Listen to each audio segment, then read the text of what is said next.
Hey guys, what's up? It's Katy and I'm back with another Marvel Contest of Champions video, and today we are going to be going over all of the boss fights for this month's Cavalier difficulty Di Immortalis. So it's pretty interesting. We've got two new champions as always. We've got Ikarus, or Ikarus, however you want to call him, and Cersei. So without further ado, let's go ahead and jump into it. So the first boss that we come across is Ghost, and she has nerves of steel. So basically every 6 seconds she gains an indefinite armor up, and then she's also got armor break immunity. Polka dot power, so you gain no power from landing or receiving attacks only when you do DOT. And then she's got knockdown DOT, or knockdown dot 2. And so if she's knocked down, she reduces the potency of all the damaging effects by 75% for 15 seconds. And then she's also got Now You See Me. So every 6 seconds, you're inflicted with a falter debuff. So, oh, and I also want to make sure too that you can remove one of her armors by hitting into her block. So it's always good to kind of hit into her block to try to get rid of that armor. So I decided to bring in Nick Fury here because I figured, hey, I could just spam special ones and stay above, the tactical charges so that he ignores her miss so that I don't have to worry about that falter, which is always a plus. Plus he has the damage over time with his bleeds. But of course, when you knock her down with the special, she's going to reduce the potency of those bleeds, but it's okay. Plus with Nick, you can get to his second life and the fight will go, well, a whole lot faster probably. But she's not a hard boss. It was kind of refreshing because I feel like lately the first boss in Cav EQ has been kind of a pain in the butt. So she was relatively easy.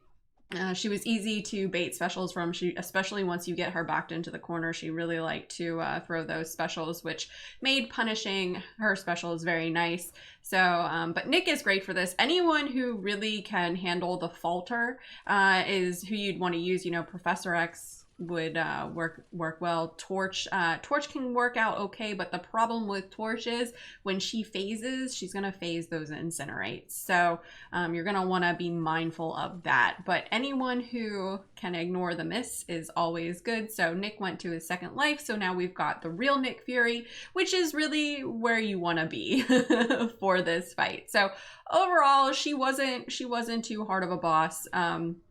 Nick handles a couple of the bosses in this, but we've got a real MVP later on.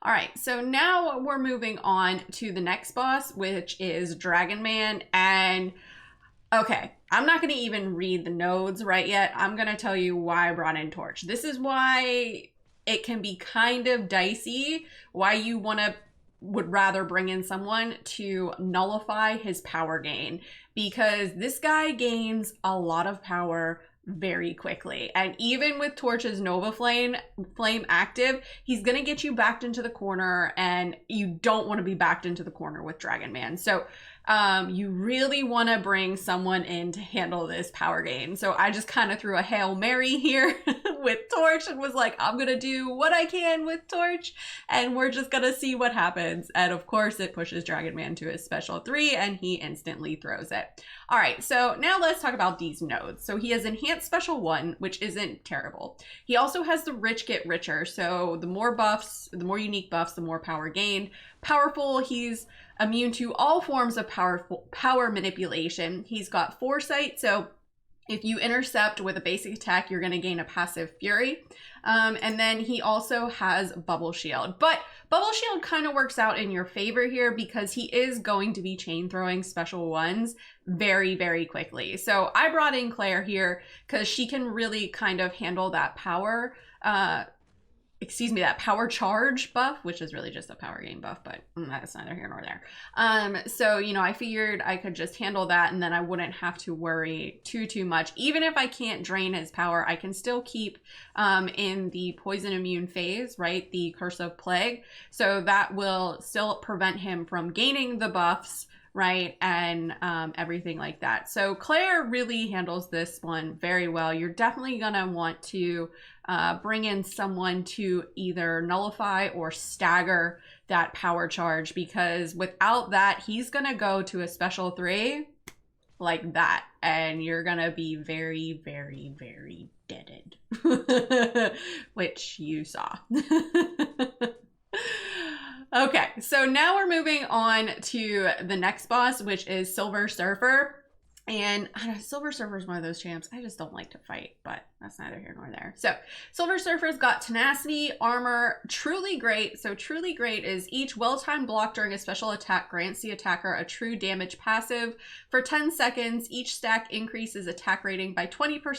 And while the attacker, aka you, has a true damage or true strike effect, they have 100% perfect block chance on well-timed blocks. So I'm not the greatest at parrying his special ones. I would rather just dex it. So this one was kind of tricky. Now he's also got bob and weave. So all of his attacks, whether they hit you or whether they hit your block, are guaranteed crits. And the only way they are disabled is if you dodge or you intercept, and it is disabled for 6 seconds. Now he's also got explosive personality. So whenever he blocks an attack, he's gonna, well, we've all dealt with explosive personality. So you incorporate that in with tenacity and it can get kind of dicey. Now, again, Claire is great for this because she can prevent him from gaining the buffs.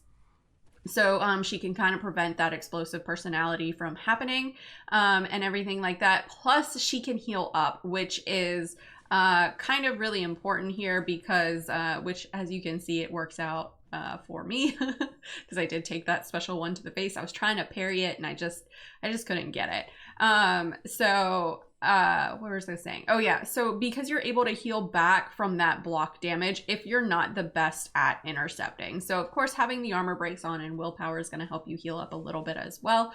But I just kept Claire in her bleed phase because I knew I was going to be taking a lot of block damage since I wasn't, you know, fully great at parrying those specials, and sometimes with his special too, it's unblockable and all of that. So that's no bueno either. So, but other than that, like this wasn't a terrible fight. It's just you're baiting out a lot of his specials, so kind of keep that in mind. I'm sure there are better counters out there than Claire, but she works very well for me. So that's like my always go-to champ. I feel like Doom could handle this pretty well also, unless he shrugs the shock with the tenacity. But overall, a fairly easy boss. Okay, so now we're moving on to the next boss, which is Mr. Fantastic. And this guy gave me a little bit of fits because I made a really stupid mistake, but you guys will see that. So he's got insult to injury. So each debuff on the attacker reduces their defensive ability accuracy by 30%. So if you're running the ouchie masteries like me, it's already kind of not in your favor.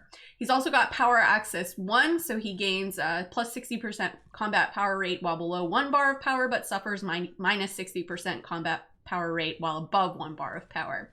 He's got specialist 2, so his special 2 attack, deals 50% more damage, but his other ones deal 50% less damage. He's also got while they're down, so each time you're inflicted with a non-damaging debuff, which Mr. Fantastic puts on you with his specials, he gains a fury buff, increasing his attack by 240% for 8 seconds. So that's always fun. And then he's also got Taunter's Expertise. So while you're under the effect of a taunt, your crit rating is doubled while launching a special attack, which is kind of weird because taunt reduces your attack rating, but okay, whatever. So this guy, he is evading a lot. And so that's why I brought in Nick here to kind of help with the evade. But of course, and I didn't apparently back up far enough for that second part of his special, but whatever. So I brought in Nick to kind of help with that evade, and I get cocky here, and you're gonna see it. And with the specialist too, oh boy. Yeah, the name of the game here is to keep him at his special 1. Don't let him get to his special 2. I mean, if you're good at dexing it, fret not, right? But if you're not the best at dexing it, or if you mistime it, like I'm about to do, you're kind of instant dead. So, but really any like evade counter or someone who can shrug debuffs. So there you have it. I mistimed the evade there, mistimed the dex. Anyway, so just bring Nick back in and he makes short work of it. Okay, so now we're moving on to the first of the new bosses, which is Ikarus. And he's got Ragnarok, Fuel the Fire. So Fuel the Fire, when he gains a Fury effect, he becomes passively unstoppable for 5 seconds. And if he already has an Unstoppable, then he's passively unblockable. And you can see I kind of forgot about Unstoppable there. Now he's also immune to Bleed. And he's got Immune Effect Fury 3, so whenever he's immune to an effect, he gains a passive Fury, gaining 150% of base attack for 10 seconds. And then he's got Kinetic Instigator, so he gains more power by striking into your block. So this guy, his special 1 is super easy to dodge. His special 2, I'm not quite familiar with it yet, clearly, as I took that right to the face. So I decided to bring in Aegon here because I had him pretty ramped up from doing the path. So I just decided to bring him in here, and I really didn't pay much attention to Ikarus's abilities. So I noticed I was getting some power detonation, whatever that was, and I was like, that doesn't sound fun. So I just kept him at his special 1 and just kind of went for it. It's really easy to dodge and it's really easy to punish. So definitely when you're fighting Ikarus, keep him there. And watch for that unstoppable that he's going to get. And if he already has the unstoppable, then you know he's going to get the unblockable. So that's something you really want to pay attention to. And so I just kind of...